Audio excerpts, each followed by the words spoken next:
건축구조 총론에서 시험 문제가 출제된다면요. 기본적인 그래서 아파트 여러분 나중에 리모델링 할 때 벽 허물지 말란 얘기예요. 수직이 오면 대부분 땅이 갈라져서 모든 건물이 그 안에 들어가면 무너져요. 이게 여러분 절판이에요. 즉 완벽하다는 얘기랑 마찬가지예요. 자, 그래서 여러분 이번 시간은 여기까지 하도록 하겠습니다. 안녕하십니까, 반갑습니다. 자, 이번 시간 우리 교재 78페이지 보면 세 번째 철근 및 용접 철망의 가공 나옵니다.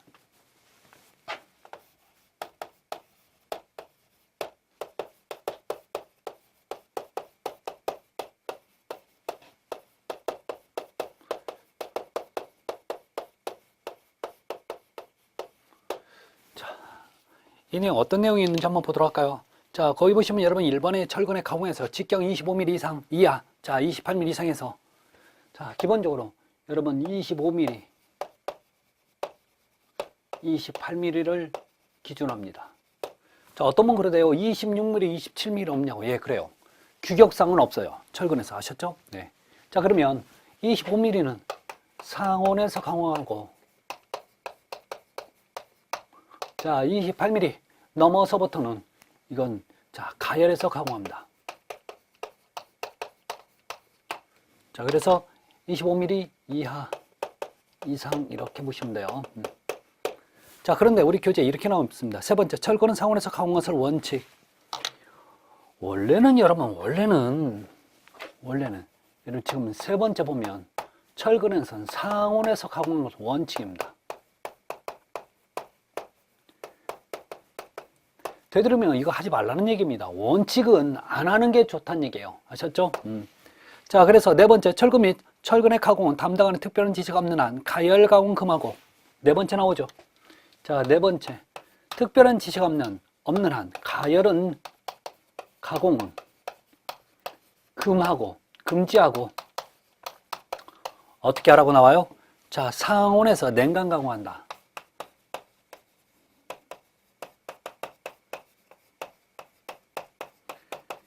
여기서 냉간은 여러분 무슨 뜻이냐면 차갑게 하라는 게 아니라 그냥 평상시 온도에서 하라는 얘기입니다. 아셨죠? 냉장고에 넣어서 차갑게 하라는 뜻이 아닙니다. 아셨죠? 그냥 평상시 온도에서 하라는 얘기입니다. 자, 그래서 그 정도만 여러분 좀 보시면 좋겠습니다. 그래서 자, 여기 관련된 얘기는 여러분 5번, 6번 더 읽어보시면 좋을 것 같아요. 자, 그 다음에 이제 좀 봐야 될 게 우리 교재 80페이지 보면 철근의 이음 및 정착이 나와요.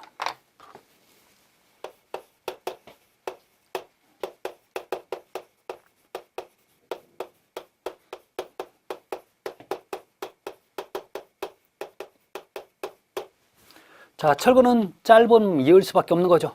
자, 그래서 자, 우리 교재 보시면 철근의 이음 및 정착에서 먼저 이음에 관련된 얘기가 나오고 있습니다. 자, 거기 보시면 자, 다른 거 없는데 뭐 1번 자, 건축구조 설계 규정에 따라 이으라고 나와 있죠. 그런데 여러분 두 번째 보면 이런 얘기가 나오고 있네요. 두 번째 어떤 얘기냐면 D35를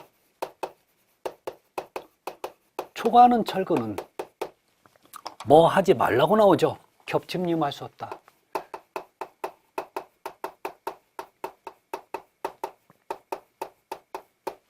그러면 겹침이음은 뭐예요? 여러분 철근이 이렇게 있으면 이렇게 이어가는 거죠. 이게 여러분 겹침이음이에요. 나중에 여러분 보면 여기서 이게 겹침 이음의 길이가 되는 거죠. 이거 하지 말라고요. 35를 초과하면.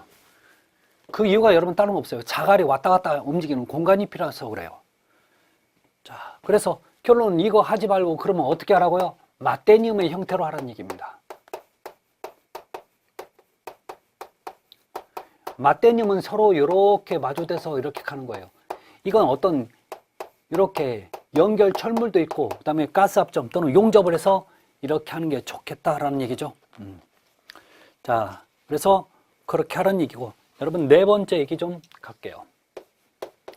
네 번째, 정착 및 이음 길이 건축구조 설계 기준 및 철근 배관대에 제시된 길이보다 짧을 수 없으며, 여러분 정착 및 이음의 길이는 자 기준보다 짧을 수 없대.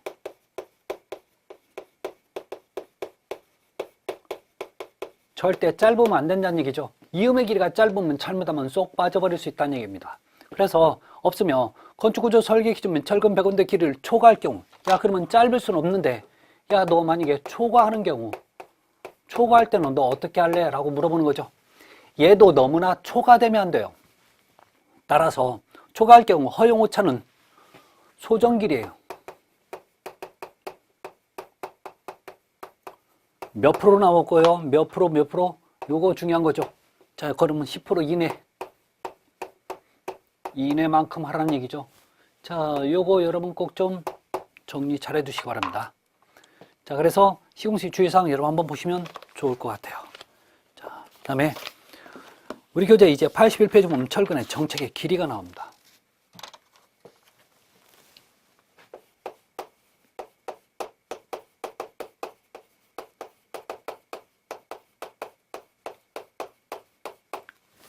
자, 철근의 정책끼리 관련식이 있죠. 저렇게 하면 돼요. 결론은 관련식을 공부하라는 얘기 말라는 얘기 하지 않아도 되는 겁니다. 그 식 자체는 아셨죠? 그래서 기본적으로 정해진 그 길이만큼 정착을 해주면 된다는 겁니다. 자, 그런데 뭐 이거 외우실 필요는 없습니다. 이렇다는 거죠. 외울 수는 없습니다. 자, 그러면 자, 우리가 봐야 될 게 철근의 정착의 위치에 관련된 얘기입니다. 자, 그래서 82페이지 보면 여러분 철근의 정착의 위치 나와 있죠. 네 번째 철근의 정착 위치.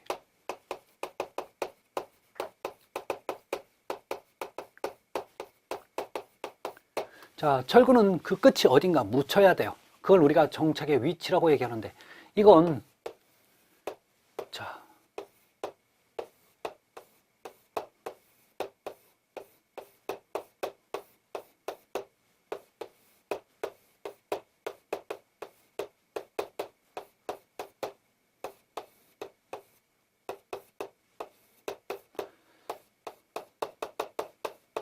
자, 기본적으로 그림으로 머릿속에 두시는 게 훨씬 편하고 좋을 겁니다.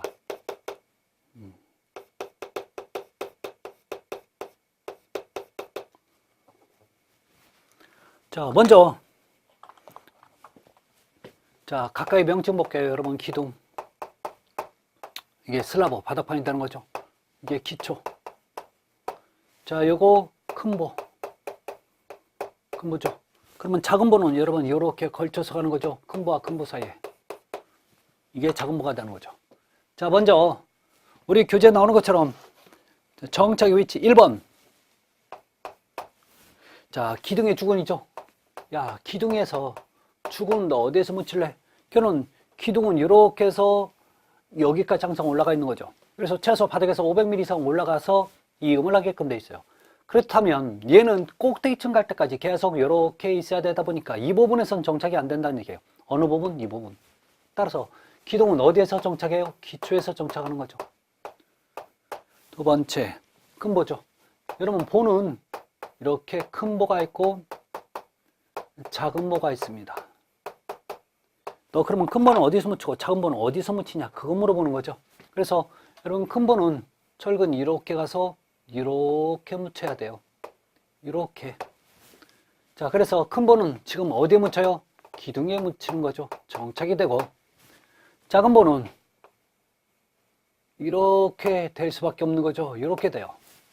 그래서 작은 보는 큰 보에 정착을 합니다. 세 번째. 자, 직결하는 담보 밑에 보가, 자, 직결하는 담보 보 밑에 기둥이 없을 때는 상호간, 보 상호간을 연결한다는 얘기입니다. 자, 그 다음에 여러분 벽철근이죠. 벽체 해도 상관없고. 여러분 벽체 철근이 잠깐 보실래요? 위아래로 이렇게 가는 수직철근이 있고, 자, 옆으로 가면 수평철근이 있다고요. 그러면 얘는 그냥 보시면 돼요. 위로 가니까 어디에 묻혔는고, 자, 밑에 가니까 어디에 묻혔고, 옆으로 가니까 어디에 묻혔는지만 요거 확인하시면 됩니다. 그래서 벽체 여러분 위로 가니까 어디에 묻혀요? 보. 큰 보가 될 수도 있고 작은 보가 될 수도 있습니다. 자, 밑으로 가니까 어디에 묻혀요? 슬라브 바닥판에 묻히는 거죠. 자, 옆으로 가니까 어디에 묻힐까요? 그렇죠. 당연히 기둥밖에 없죠. 기둥. 여러분 요거죠. 이런 거 외울 필요 없다고 그랬어요. 그냥 있는 그대로만 보시면 돼요. 자, 네 번째. 자, 바닥철근입니다. 바닥판이죠. 슬라브. 자, 슬라브 철근을 제가 이렇게 배건할 겁니다. 자, 이렇게 배건해. 자, 오다가 짧으면 작은 보 쪽으로 들어가고, 자, 길면 또 큰 보 쪽으로 정착이 될 수밖에 없을 겁니다. 자, 그래서 바닥판은 여러분 보 또는 작은 보, 큰 보 상관없습니다. 이런데 문제는 뭐냐면 보가 없는 건물 있죠. 여러분 아파트 내력벽 축구는 반드시 보가 없습니다. 자, 결론은 보가 없다는 얘기는 기둥도 없다는 얘기죠. 대표적인 게 여러분 아파트 건물이잖아요. 따라서 여러분 보 대신 어디로 가요? 벽 또는 벽체에 고정이 되는 거죠. 자, 다섯 번째. 자, 지중보죠. 지중보, 땅속에 있는 보가 지중보가 되는 거죠. 그래서 지중보는 여기와 여기 서로 이렇게 연결이 되는 보예요. 그래서 위로 올라가면 여러분 여기에, 즉 상부근은 기둥이 연결되고 하부근은 기초판에 연결합니다. 그래서 자, 지중부는 기둥과 기초 또는 기초판 이렇게 얘기해 주면 되는 거죠. 자, 그래서 그 얘기를 여러분 좀 정리를 하시고, 그 다음에 84페이지는 여러분 피복의 두께가 나와 있습니다. 피복의 두께. 자, 이 피복의 두께는 그 하는 목적을 여러분 좀 공부를 해 두시기 바랍니다. 그래서 자, 피복의 목적. 자, 일단 기본적으로 다른 거 없죠. 여러분 일단은 내화성, 그 다음에 녹이 쓰는 걸 방지하는 내구성, 이런 목적이죠. 그 다음에 또 안 빠져야 되는 거죠. 그래서 부착 강도, 부착력을 확보하기 위해서 일정한 피복의 두께를 자, 정하고 있죠. 자, 그래서 84페이지 보면 여러분 여러 가지 어떤 위치에 따라서 여러분 피복 두께가 얘기가 달라집니다. 그래서 그 표는 여러분 암기를 꼭 좀 부탁 좀 드리고, 자, 저는 이제 페이지 85페이지 5페이지 보면 제3절 거푸집 공사예요.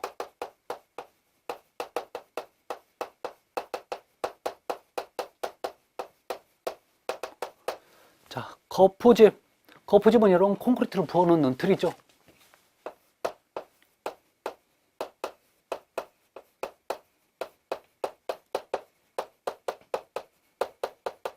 이게 거푸집입니다.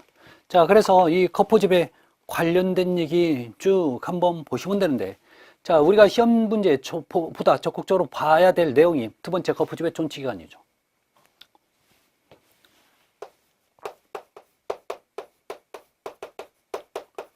거푸집 존치기간이에요.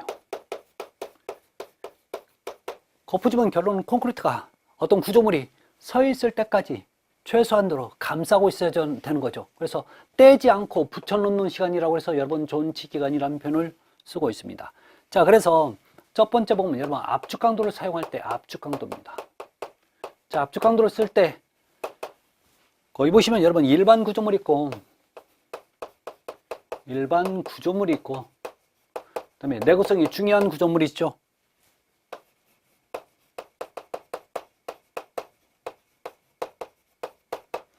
그러면 기본적으로 일반적으로 대부분 내구성이 다 중요한 거 아니에요? 자, 그래서 내구성이 중요한 건 최소 얼마 이상? 10메가파스칼 이상. 요거 잘 기억해 놓으세요. 아셨죠? 자, 그래서 내구성이 중요한 구조물은 10메가파스칼 이상 될 때까지 거푸집을 떼면 안 됩니다.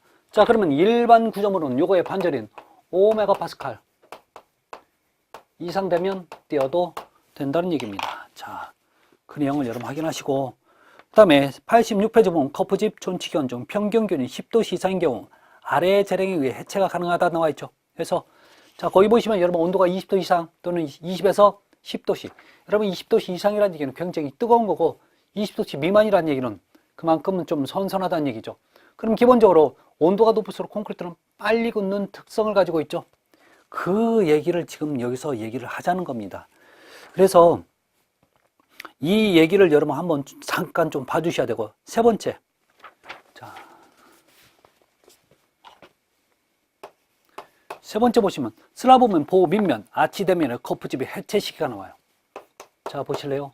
슬라브 요 밑면이 중요하고, 그다음에 자, 아치의 내면, 밑면 또는 보호의 밑면. 아치 내면, 아치 내면이란 아치의 밑면을 얘기하는 거예요. 지금 다 중요한 것은 밑면을 얘기하자는 겁니다.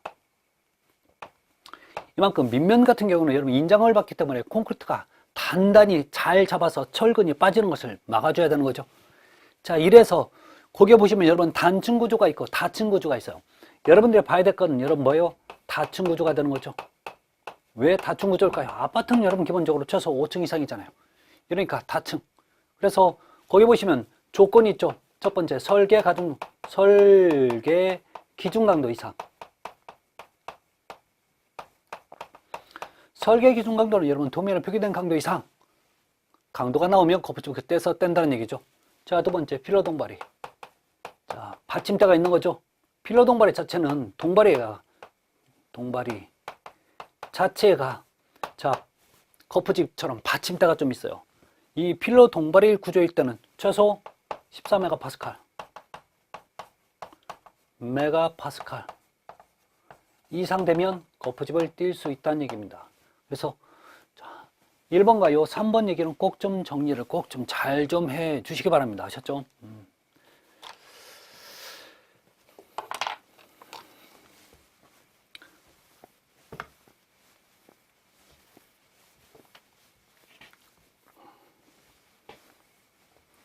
다음.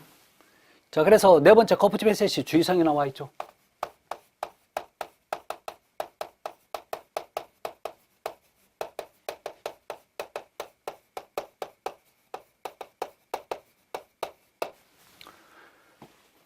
자, 1번.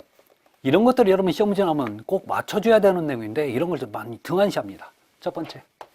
비교적 하중을 많이 받지 않는 부분을 먼저 떼고 여러분 하중을 받지 않는 곳은 먼저 떼도 된다는 얘기는 그만큼 얘는 아무런 힘이 안 받아. 그러니까 조금만 더 일찍 뛰어도 아무 문제가 없다는 얘기입니다. 그 다음에 중요한 부분은 나중에 떼야 되는 거죠.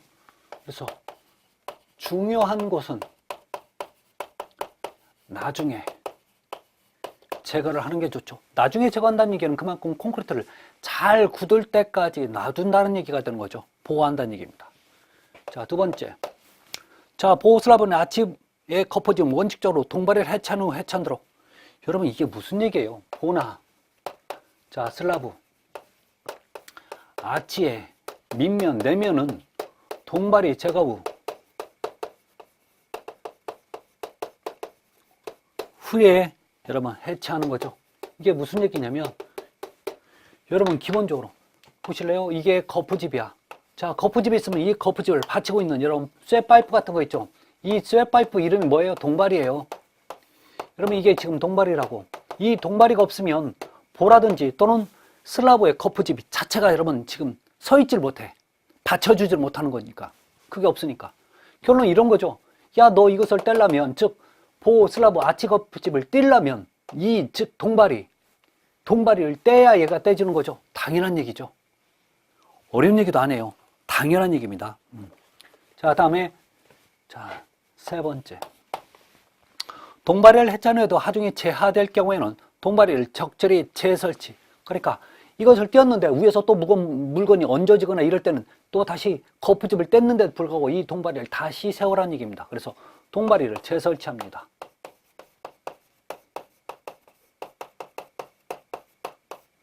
해줘야 되는 거죠. 자, 재설치한다. 또한 시공 중에 다층 구조물은 최소 3개 층에 걸쳐 동바리를 설치한다. 자, 여기서 이렇게 나옵니다. 다층 구조물인 경우에는 다층에서는 정말 중요한 얘기입니다. 최소 몇 개 층이요? 최소 3개 층에서는 동바리를 재설치하는 거죠. 여러분 현장에서는 모든 아파트 건물 질 때는 전부 다 저렇게 해줍니다. 안 그러면요 나중에 보라든지 슬라브에 균열이 발생돼 버려요. 이게 무슨 얘기냐면 보실래요? 지금 이 건물에 거푸집 세워놓고 여기서 지금 콘크리트 타설을 하려고 해요. 자, 이미 또 타설이 됐어도 요 무게가 자 이쪽에 전달이 되는 거죠. 그러면 여기는 그냥 있으면 안 되는 거죠. 밑에다 거푸집을 떼고 있어도 요걸 받쳐줘. 그런데 요 밑에까지는 또 하나를 더 받쳐줘야 모든 건물이 안전하다는 얘기죠. 그래서 최소 몇 개층? 3개층은 이렇게 거푸집을 설치를 다시 하라는 얘기입니다. 아셨죠? 이미 미안해요. 거푸집을 설치하라는 게 아니라 동바리를 다시 설치하라는 얘기입니다. 이미 거푸집을 다 띄었어도 다시 이 서포트 동바리만 다시 설치를 하게끔 되어 있습니다. 이게 조건이죠. 자, 네 번째 보시면 내구성이 중요한 구조물은 콘크리트 압축 강도가 10MPa 이상 될 때 거푸집너를 해체할 수 있다. 자, 아까 여러분 지금 설명 한번 드렸었죠. 자, 닫힌 구조물에서 닫힌 구조물입니다. 자, 이게 내구성이 중요한 거는 반드시 10MPa 이상이 될 때 거푸집을 제거한다는 얘기. 이런 얘기를 여러분 꼭 정리 좀 하시기 바랍니다. 자, 그래서 나머지는 여러분 읽어봐 주시기 바랍니다. 아셨죠?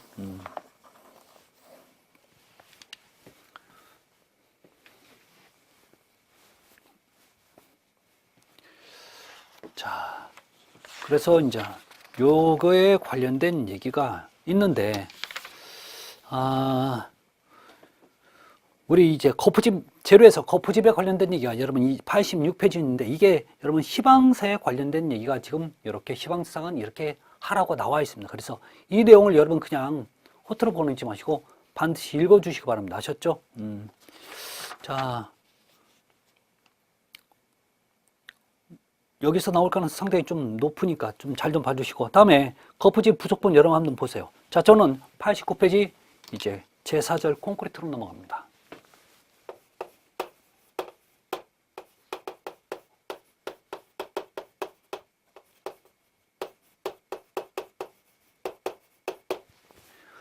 여러분, 콘크리트는 다음 같은 재료가 들어가는 거죠. 시멘트, 모래, 자갈, 그 다음에 물, 이렇게 이런 재료가 들어가죠. 자, 이때 여러분 시멘트가 하는 역할이 뭐였나요? 시멘트, 첫 번째 얘는 기본 강도를 가지고 있죠. 그래서 콘크리트가 강도를 가지고 있습니다. 콘크리트의 강도는, 기본 강도는 시멘트가 가지고 있어요. 그 다음에 이 시멘트는 이 모든 덩어리를 하나로 만드는 결합제 역할을 해주는 거죠.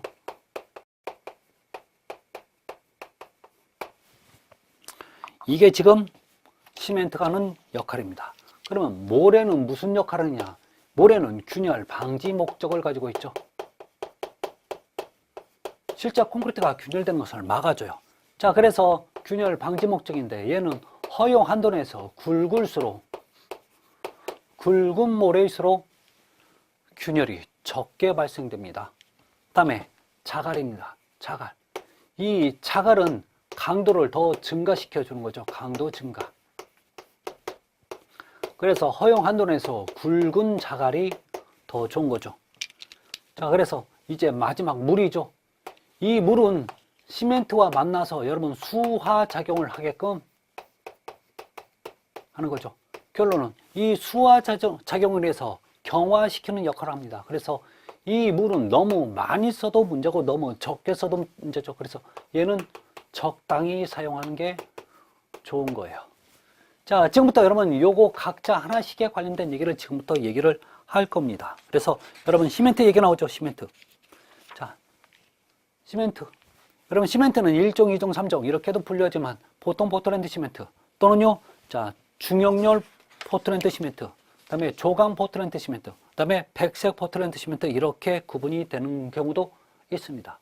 자, 여기서 우리가 가장 많이 쓰는 게 여러분 뭐예요? 보통 포틀랜드 시멘트죠. 그래서 보통 포틀랜드 시멘트 같은 경우는 28일 압축 강도가 기준이라는 거. 그 다음에 중용열은 열을 중화시키는 작용을 하는 시멘트. 다시 가요. 중용열은 열을 중화시키는 작용하는 시멘트입니다.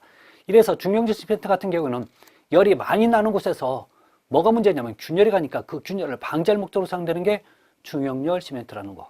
그 다음에 조강, 강도가 좀 일찍 나오죠. 얼마나 일찍 나오는지 봤더니 얘는 7일 정도만 돼도 28일짜리 보통 포틀랜드 시멘트의 강도가 나옵니다.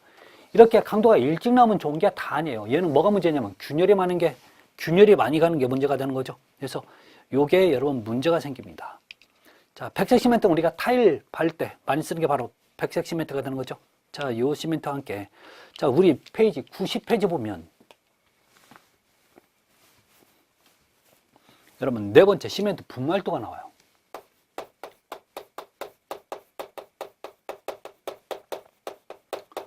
여러분 시멘트는 분말도, 분말이 된 정도, 분말도가 되는 거죠. 자, 문제는 분말도가 크다라고 하면 이게 무슨 뜻인지 빨리 해석해야 돼요. 시멘트 분말도가 크다는 얘기는 여러분 입자가 작다는 얘기예요.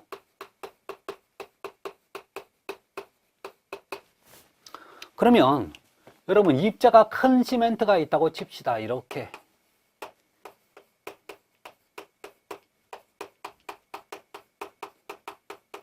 이걸 다른 말로 분말도가 작다고 얘기합니다. 같은 얘기가 되는 거죠. 자, 그러면 이렇게 작은 시멘트가 있어요. 그래서 입자, 작은 시멘트. 이거 분말도가 크다고 얘기합니다. 자, 그러면 여기서 중요한 것은 이 시멘트 자체가 어떤 역할을 하냐에 따라서 자, 중요한 역할을 하는데, 자, 여기서는 여러분 기본적으로 물을 부을 수밖에 없는 거죠. 물을 부어요. 자, 그러면 잘 보세요. 작은 시멘트는 물을 빨리빨리 흡수합니다. 그러니까 자기들끼리 엉겨붙지는 못해요. 근데 시멘트는, 큰 시멘트는 일반적으로 작은 시멘트에 비해서 자, 입자가 크다는 얘기는 물을 깊숙이 빨아드는 데까지 시간이 걸려서 그만큼 지들끼리만 엉겨붙어요. 아셨죠? 자, 그래서 1번 이렇게 나오죠. 자, 분말도가 크면 물과의 접촉면이 커져서 요게 표면적이 커져서 자, 수화작용이 빠르는 거죠. 그래서 자, 1번 얘기는 수화작용입니다. 그래서 얘가 수화작용이 느리고 얘가 빨라집니다. 수화작용이 빠르다는 얘기는 그만큼 빨리빨리 굳는다는 얘기면서 뭐가 문제냐면 여기 보시면 여러분 발열량이죠. 자, 이거 수화열이라고도 얘기합니다. 이게 수화열이 발열량이 커요. 얘는 작아져. 이렇게 발열량이 커진다는 얘기는 뭐하고 여러분 밀접한 관계를 가지고 있냐면 균열. 자, 열이 많이 발생되면 여러분 뭐가 이제 균열이 많이 갈 수밖에 없어요. 그래서 미안해 여기 발열량 수화열이 얘가 여러분 작고 얘가 커지는 거죠. 자, 균열이 여러분 열이 작은 게 균열이 적어져요. 이게 작다. 이게 크다. 그러니까 분말도가 여러분 딱 크다고 해서 자, 입자가 작다고 해서 다 좋은 건 아니죠. 자, 그런데 여러분 시공연도 작업성은요 입자가 작을수록 좋아요. 시공연도 이게 나쁘고 이게 시공연도가 좋아지는 거죠. 자, 이런 개념이 있습니다. 그래서 분말도가 작다, 아니 분말도가 크다는 입자가 작은 겁니다. 그래서 자, 입자가 작은 시멘트 즉 분말도가 크면 이런 조건들을 가지고 있다는 것까지 정리 좀 부탁 좀 드릴게요. 그 다음에 이제 여러분 골재가 나오는 거죠. 골재. 자, 우리의 골재에서 가장 큰 문제점이 뭐냐면 이 자체에서 여러분 얘는 염분이 생길 수 있어요. 특히 우리나라 같은 경우에는 특히 자갈이 아니라 모래를 갖다가 어디서 하냐면 준설을 해갖고 오죠. 자, 우리 대부분 강하류, 즉 바다와 만나는 곳에서 준설을 해옵니다. 그럼 바다와 만났다는 얘기는 그 안에 짠물, 즉 바닷물이 섞여 있다는 얘기죠. 그 염분의 농도를 여러분 항상 지켜줘야 되는 거죠. 그래서 여러분 지금 자갈 얘기할 때는 또는 골재 얘기할 때는 반드시 그 염분의 농도를 여러분 정리 좀 하셔야 됩니다. 그래서 우리 교재 보시면 여러분 페이지 91페이지 보시면 91페이지 맨 밑에 보면 여러분 이렇게 나와있어요. 네 번째 골재의 염분 함량.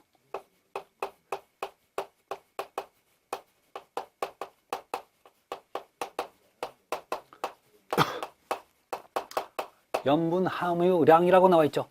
그래서 1번에 보면 이렇게 나와 있습니다. 콘크리트에 포함된 염화물량은 염소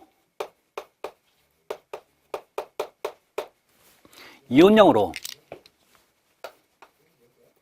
자, 세제곱미터당 0.3kg 이하로하라고 나오죠.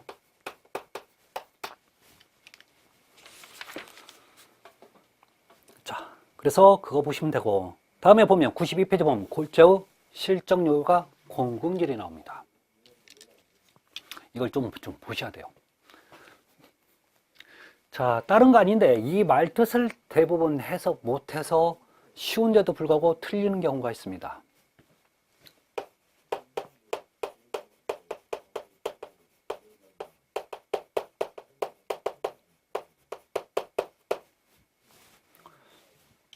자, 실적률과 공급률인데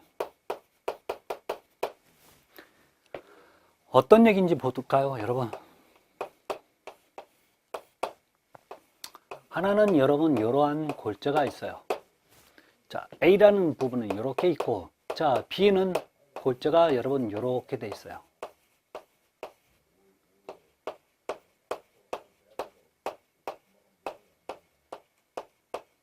자, 이렇게 B가 있는 거죠. 그러면 여기서 잊지 말아야 될 게 여러분 첫 번째, 공공률입니다. 두 번째, 조립률이에요. 세 번째, 실적률입니다. 이거 여러분 공급은 둘 중에 어떻게 많아요? 얘가 많죠. 그래서 공급률이 이 A라는 골재는 크고 공급률이 B라는 골재는 작습니다. 조립은 골재 안에서 큰 골재와 작은 골재가 적절히 잘 섞인 걸 여러분 조립률이 좋다고 얘기합니다. 그러면 A하고 B가 있을 때 B가 더 조립률이 좋은 거죠. 그래서 조립률이 이게 작고 이게 크다. 즉 조립률이 좋다, 나쁘다 이렇게도 얘기하는 거죠. 자, 그런데 실적은 공급을 차지하는 비율입니다. 여러분 이런 거죠. 왜? 실적이라는 표현은 여러분 이런 데서 많이 쓰죠. 왜? 우리 세일즈 회사 가면 자, 이달의 목표치야. 그래서 A는 이달의 목표를 이만큼 하고 B는 여러분 이만큼 하고 C는 이만큼 한 거죠. 그럼 어느 사람이 여러분 실적이 가장 좋아요? B. 결론은 이 공급을 다 메꾸면 즉 공급이 적어질수록 실적이 좋아지는 거죠. 따라서 여러분 그 얘기하는 거랑 똑같아요. 기본적으로 여러분 A하고 B가 있을 때 공급이 어느 게 많아요? 요게 A가 많으니까 그만큼 실적이 적어지는 거야. 그래서 실적률이 얘가 작다. 결론 공급이 없을수록 실적률이 큰 거죠. 크다. 결론적으로 어떤 골재가 좋냐면 여러분 지금 이 골재가 좋은 거예요. 아셨죠? 그러면 공급률은 적고 조립률은 크고 실적률은 클수록 좋은 골재가 된 거죠. 이걸 갖다가 외울 필요는 없다는 거죠. 그래서 자꾸 이런 그림을 그리면서 여러분 연습하시는 게 아주 좋은 거죠. 아셨죠? 자, 그래서 그 내용 좀 잊지 마시고 그 다음에 나오는 게 여러분 92페이지 보면 호나제가 나옵니다. 잊지 말아야 될 내용이 여러분 혼, 화, 제가 있고 혼, 화, 제가 있습니다. 자, 요게 차이점은 요 제죠, 제. 자, 얘는 I고 얘는 어이란 말이에요. 혼화제는 여러분 많이 사는 겁니다. 다량을 사용합니다. 자, 가장 대표적인 혼화제, 뭐 시멘트 같은 거, 뭐 모래 같은 거, 이런 전부 다 혼화제가 되는 거죠. 자, 얘는 기본적으로 뭐 안료, 신나 이런 것들이 여러분 전부 다 혼화제가 되는 거예요. 그래서 얘는 아주 적게 사용한 소량을 사용합니다. 그래서 많이 사용하다 보니까 좀 더 들어가도 괜찮고 좀 덜 들어가도 큰 느낌이 없는 거죠. 그래서 얘는 자, 항상 사용할 때 보면 여러분 얘는 부피로 사용합니다. 부피. 그래서 우리 대부분 보면 이 혼화제를 보면 뭘로 따지냐면 용적비로 따져요. 우리 시멘트 자갈 1대, 2대, 4는 시멘트 한 삽에 모래 2삽, 자갈 4삽이란 뜻이죠. 부피란 뜻이에요. 무게로 따지는 거 아닙니다. 자, 근데 이 혼화제는 반드시 정확히 사용을 해줘야 돼요. 그래서 주로 어떻게 하냐면 저울로 계량을 해서 하는 거죠. 그래서 이걸 우리가 중량비 또는 혹시 질량비에도 맞는 얘기가 됩니다. 아셨죠? 이걸로 따지고 있죠.